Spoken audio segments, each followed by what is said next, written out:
Green Messiah and his dad and other anti-Mormon critics can refute this evidence, I have no reason to believe anything they have to say against the Book of Mormon's Valley of Lemuel and the River of Laman.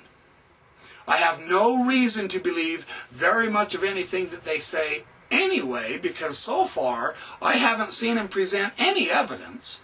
All they do is talk, and they think what they say is the evidence. Obviously, they haven't been to college.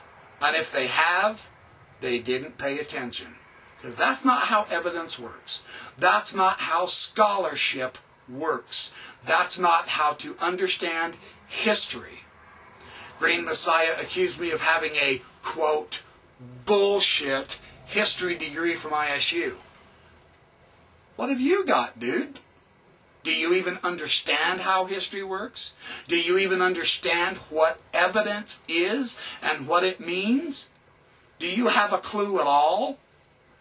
I suspect you don't. I presented the evidence physically for you to see with your eyes, and I've read the article to you yourself. Now, I'm going to tell my readers this again. I say this often. I will say it often again. Don't take my word for this. Don't take my word for this, people. This is free information on the internet at the Farm's website. The Journal of Book of Mormon Studies, Volume 8, Number 1, 1999. It has the Azapastila 5 on the cover. You can't miss it. Please, George D. Potter, The Valley of Lemuel, on pages, where is it? 56, 55, 54. On pages 54, 55, 56, 57, 58, 59, 60, 61, 62, and 63. They show lots of photographs. They show lots of maps. They took scientists with them and described their findings. They took the local Bedouins with them as well so that they could understand how to survive in the heat of the day and all that.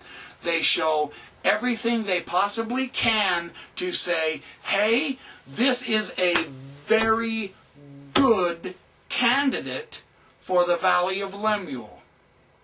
If you ask, why didn't the prophet reveal this instead of some geologist or whatever?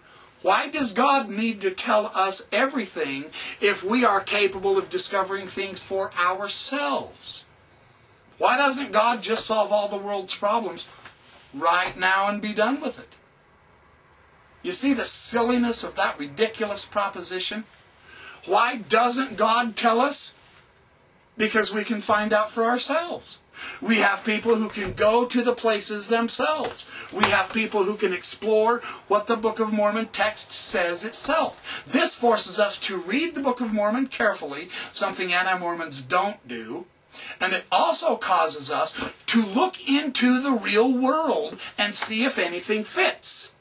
And it does. We deal in plausibilities in history. I've got a degree in history.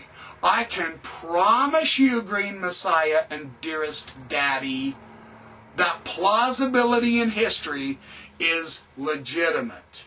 All you have to do is read a few historians. If you think I'm bluffing since you don't believe my degree is valid, that's fine by me. Please do. Go look up some archaeologists in person and ask them.